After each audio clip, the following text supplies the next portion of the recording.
Hi friends, please subscribe to Amravati Media and press the bell icon for more latest updates. పవన్ను వ్యూహాత్మకంగా బిగించేస్తున్న లోకేష్.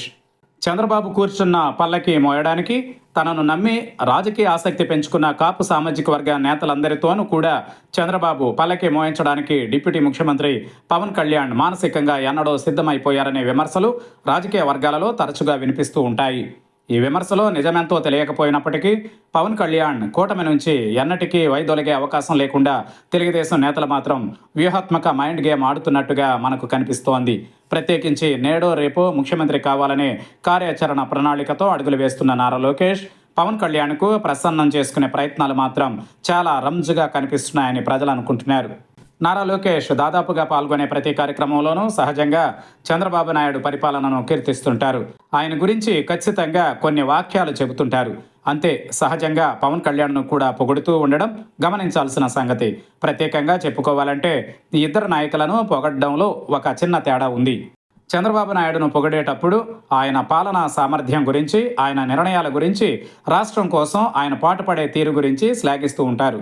పవన్ కళ్యాణ్ను పొగిడేటప్పుడు రాష్ట్రం బాగుండడం కోసం కూటమికి మద్దతు ఇవ్వడంలో ఆయన పాత్ర గురించి, చంద్రబాబు జైలుకు వెళ్ళినప్పుడు పవన్ అన్న వచ్చి అండగా నిలబడిన తీరు గురించి మాత్రమే చెబుతుంటారు. చంద్రబాబు గురించి చెప్పే విధంగా పవన్ కళ్యాణ్ పాలనా సామర్థ్యం గురించి, నిర్ణయాలలో గొప్పదనం గురించి, ప్రజల కోసం పాటుపడే ఆయన తత్వం గురించి, కనీసం ఆయన మంత్రిత్వ శాఖలను నిర్వహించడంలో పరిణతి గురించి ఏనాడు పొగడరు. తాజాగా లోకేష్ మీడియాతో మాట్లాడుతూ మరోసారి పవన్ ప్రస్తావన తెచ్చారు.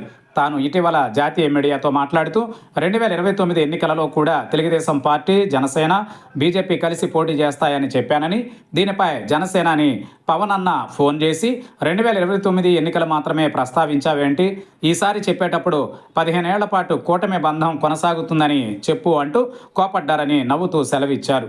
అంటే పవన్ కళ్యాణ్ మరో 3 దఫాల ఎన్నికల వరకు కూటమిలోనే ఉంటానని ఆయనే స్థిర నిర్ణయంతో ఉన్నట్టుగా లోకేష్ మితిమీరి ప్రచారం చేస్తున్నారు. మధ్యలో కూటమిపై పవన్కు కోపం వచ్చి బయటకు వెళితే పవన్ మాట తప్పినట్టుగా ప్రొజెక్ట్ చేయడానికి ఈ మాటలు ఉపయోగపడతాయి.